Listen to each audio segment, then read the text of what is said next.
hear a head teacher and a teacher discussing a school camping trip. First, you have some time to look at questions 1 to 5.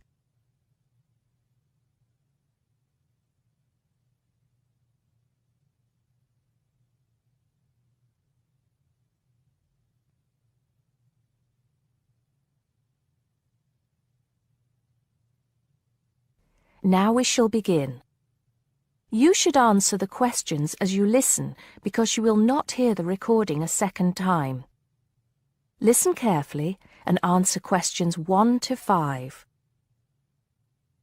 Good morning, Mr. Thompson. Can I speak to you for a moment? Of course, Jamie. Come in. Have a seat. I've just finished looking through the reports for this term. It looks like the pupils are doing very well. Yes, I think they are. It's all going fine. So, Jamie, what's on your mind? Well, I've been thinking about next month's camping trip, the one for Year 10. Yes, we've got it scheduled for the 23rd to the 26th, if I'm not mistaken. Actually, I think it's the 24th to the 27th. Let's just check. Oh, right. Yes, you're right. So... Well, I've been thinking about how we might possibly make this year's event even better than last year's. Not that last year's wasn't great, but... Suggestions for improvement are always welcome, Jamie. So, what have you been thinking about? Well, to tell the truth, I wasn't completely happy with the camp we used last year. It was rather small, and I didn't feel that the grounds were particularly well kept. Go on. I did some searching, and I think I found the perfect spot. It's called Shepton Meadows, and... Is that the campsite in the Lake District? No, actually it's just outside Carlisle. It's a huge site, and it's on a lovely lake, Lake Brant, I believe it's called. Half the site is forested, and the rest, the actual camping area, is grassy. For kids that rarely get to see anything more than concrete, it's ideal. And the facilities are amazing. There's a basketball court, a large pool, and a football pitch. There are well-marked trails through the forest for hiking, and the lake is there for swimming and other water sports. I believe there's even a lifeguard service. That sounds like it might suit our purposes perfectly. Did you happen to find out about availability and cost? Yes, as a matter of fact, I did. I called them yesterday evening, and there are plenty of spots available. And because we're a non-profit organisation, they said they would give me a reduction in the price. If I remember correctly, we paid £5 a head last year. Yes, per night, right? Yes, each child paid £10 for the 2 nights. Well, at this campsite, it's only £4 per night. And they told me that if we had over 50 children, which we do, they could give us a further 10% off. That's very reasonable, isn't it? Well, from what you've told me, I think we should probably go ahead and book. Excellent. I'm sure the children will love it. I'm sure they will. Before you hear the rest of the conversation, you have some time to look at questions 6 to 10.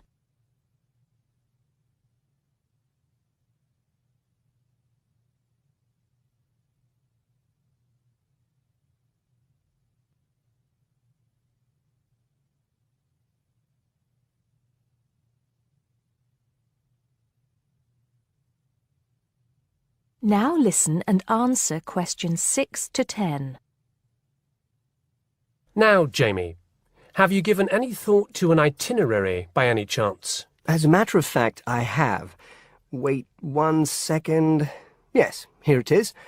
I've made a few notes. Okay, so, now, these are just ideas, of course. Yes, go on. Let's hear what you've got. Right. We time it so that we arrive at the camp around 7 on Friday evening. It'll still be light then, and we'll have plenty of time to set up camp and get ourselves settled in. At 8, we could have a barbecue, you know, hamburgers and hot dogs, something that's nice and easy to prepare. And that children love. Yes. Then, lights out would be at 9:30, so the children will get a good night's sleep and be up bright and early at 7 on Saturday morning. Breakfast would be at 7:30, an hour's hiking from 8 till 9, and then a couple of hours at the lake. That would take us up to 11. I think that an hour of free time would then be in order. Let them have a chance to explore a bit on their own, you know? Yes, great idea. And then? Let's see, a picnic lunch at 12, and then sports in the afternoon till 4. Another swim until 5, and then supper. After clean-up, around 6:30, we could have a talk-back session, where the children get a chance to discuss their day and anything else they might have on their minds. Then a campfire and sing-along at 8, back to the tents at 9:30, and, well, that takes care of Saturday. Excellent, excellent. That would certainly keep them busy. What about Sunday? Sunday, right. As on Saturday, same wake-up and breakfast times, and then I thought we could go on a bit of a day trip. There are some caves about an hour's walk from the camp, which I thought the children might find interesting. We could leave at 8, which would mean we'd get to the caves at 9. They could explore for a couple of hours, and we'd head back at 11. 12 o'clock would see us back at the meadows. An hour's swim, and then lunch at 1. Then we could have organised games in the afternoon until supper at 5. It would take us an hour to clean up our sites and pack up. We'd be on the buses at 6 and all set to head back into the city. Well now, you've certainly put a lot of thought into this, Jamie, and it's paid off. I think it sounds wonderful. I can't think of a thing that needs to be changed. Let's go for it. Brilliant. I'll get the itinerary printed up and put it up on the notice board this afternoon.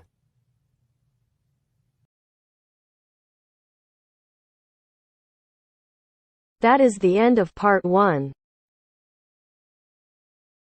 You now have half a minute to check your answers.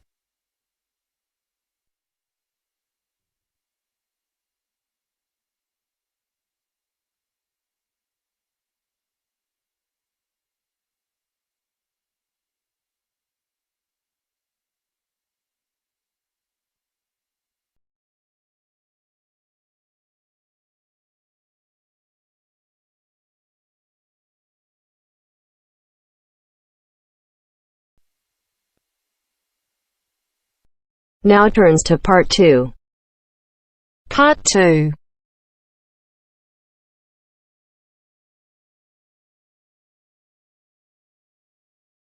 You will hear a speech given to new employees at a museum. You have 30 seconds to look at questions 11 to 13.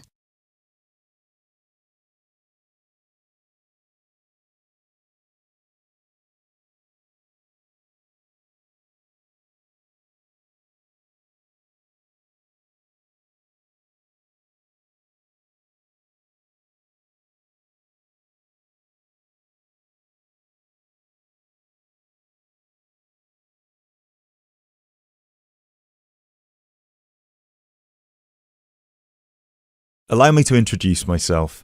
My name is Peter Myers, and on behalf of everybody here at Stevensbridge Dungeons, I would like to welcome you all to our entertainment team. This year, the hiring process was especially competitive, and it might interest you all to know that for every position there were almost 30 applicants, so you really are the best of the best. In a moment, I will take you on a tour of the museum so you can get an idea of what the space is like.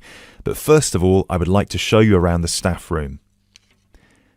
Our staff room is located at the back of the building over here. You will notice that there are two entrances to the staff room. One leads to the room we're in now, which is the main and oldest dungeon here at Stevensbridge, which we have turned into the museum. This is where you will greet the new visitors, and also where the tour throughout the dungeons will begin. I should mention now that we only ever send visitors through as part of a group, so even on the busy days you will still get roughly 10 minutes of free time between each group. Make sure you use that time wisely, because you'll need to get straight back into character as soon as it's over. Now look at questions 14 to 20.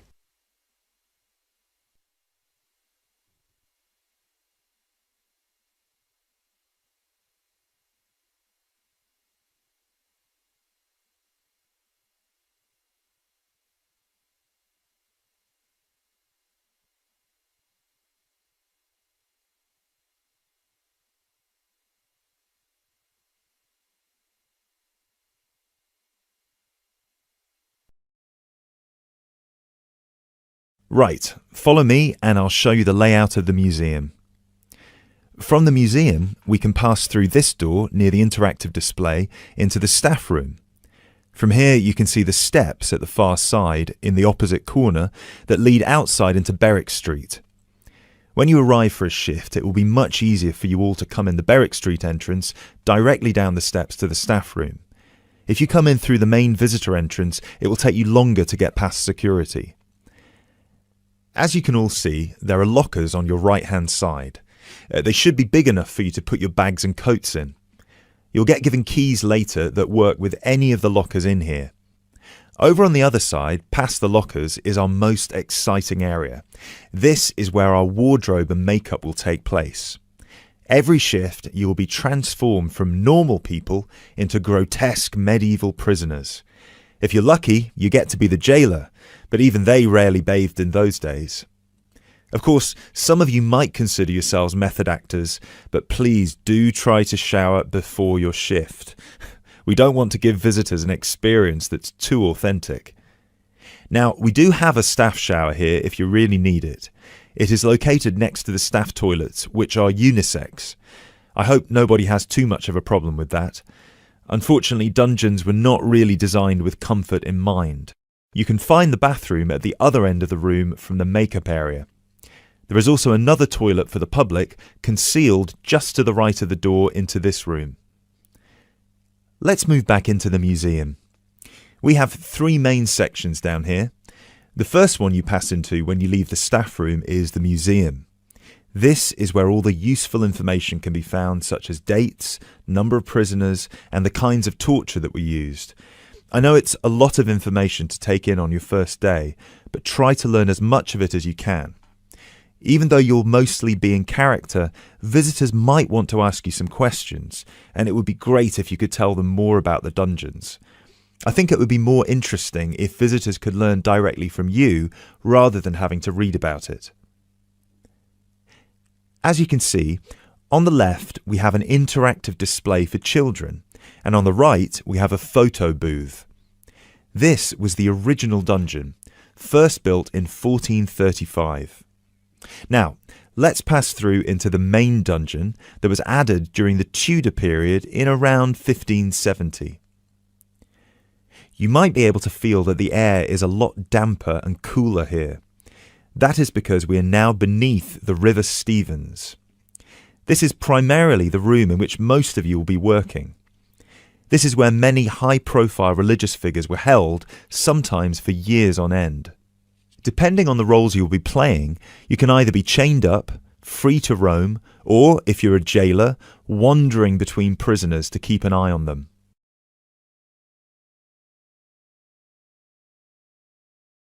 Now we will pass into our third and final section, the prison cells. Over here, you can see there are some wooden stocks and a fake gibbet. Don't worry, I can see a couple of you looking concerned. You don't need to reenact any of the torture scenes for visitors. One person each shift will play the jailer in here, where you will give a speech to the group about some of the more notable prisoners to stay here in the past.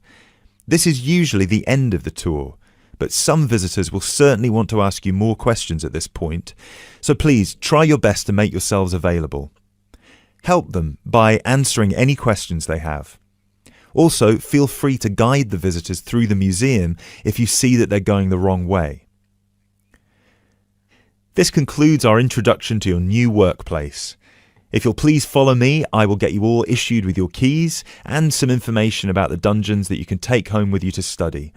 I will also introduce you to your shift supervisor, Alice Stiles, and you can ask her any questions you may have about your roles.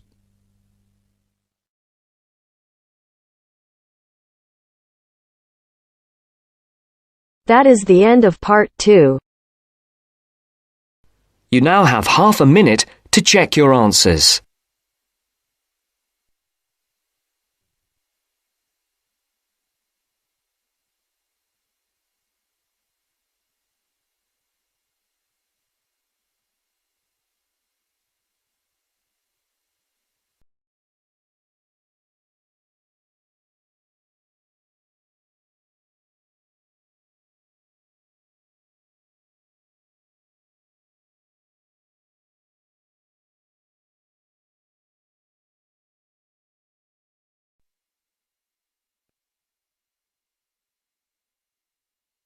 Now turns to part 3.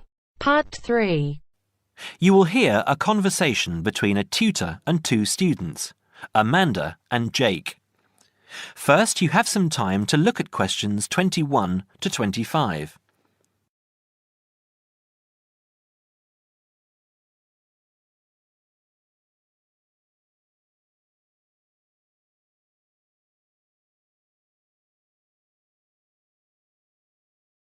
Now listen carefully and answer questions 21 to 25.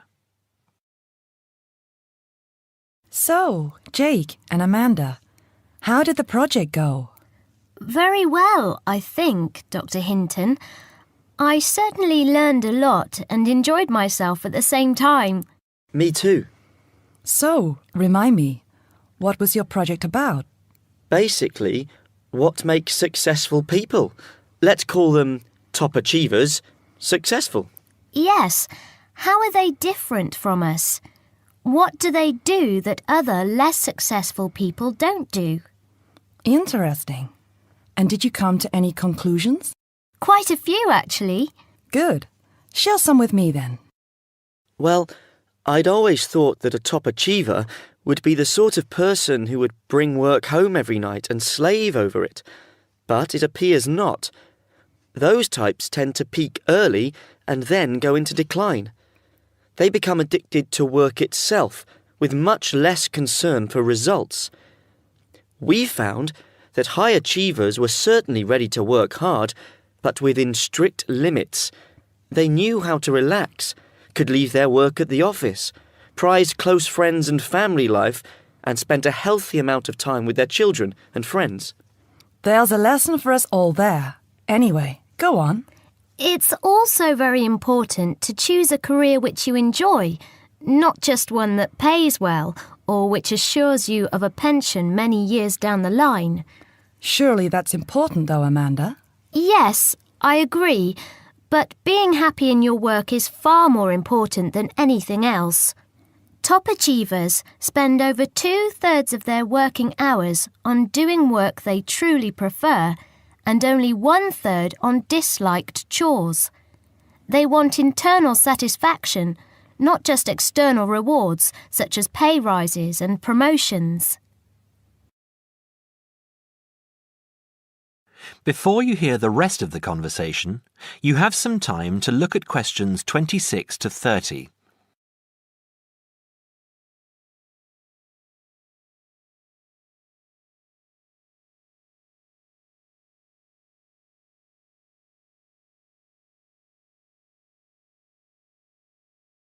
Now, listen and answer questions 26 to 30. Actually, in the end, they often have both, because they enjoy what they are doing, so their work is better and their rewards higher. Yes, Jake, that certainly makes sense. Now, can I ask you something? Do high achievers, as you call them, take many risks?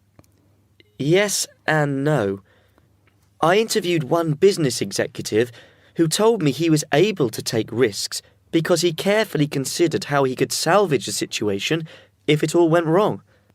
He imagined the worst that could happen, and if he could live with that, he went ahead.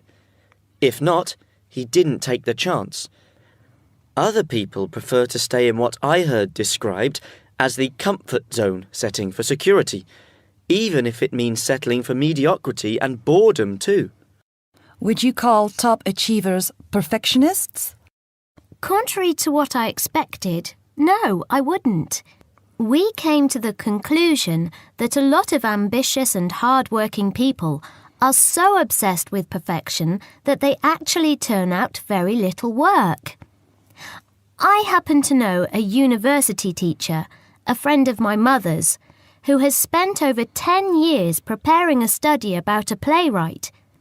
She is so worried that she has missed something, she still hasn't sent the manuscript to a publisher.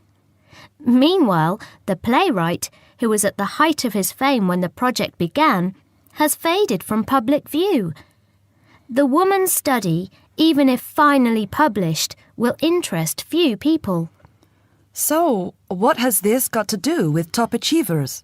Well, Top achievers are almost always free of the compulsion to be perfect. They don't think of their mistakes as failures. Instead, they learn from them, so they can do better next time. Well, would you call them competitive? High performers focus more on bettering their own previous efforts than on beating competitors. In fact, we, came to the conclusion that worrying too much about competitors' abilities and possible superiority can be self-defeating. Yes, and we found that top achievers tend to be team players rather than loners. They recognise that groups can solve certain complicated problems better than individuals and are eager to let other people do part of the work. Yes, loners, who are often over-concerned about rivals, can't delegate important work or decision-making. Their performance is limited because they must do everything themselves. Well, it looks as if you two have done a thorough job and learned something into the bargain too. Now, there are just a couple of points I'd like to clarify with you. That is the end of part 3. You now have half a minute to check your answers.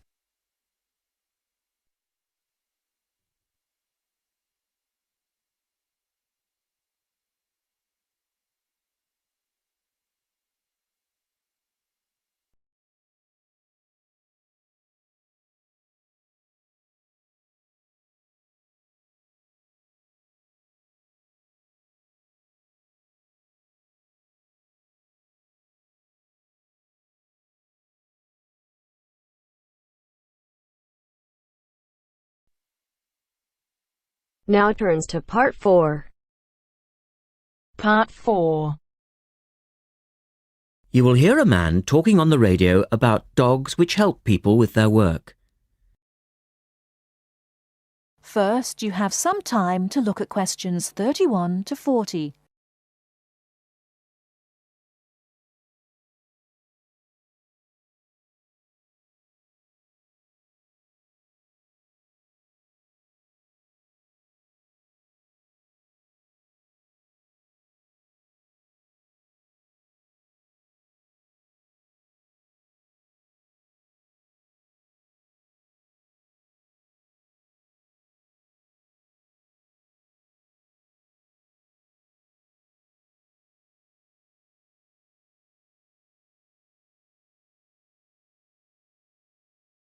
Now, listen carefully and answer questions 31 to 40.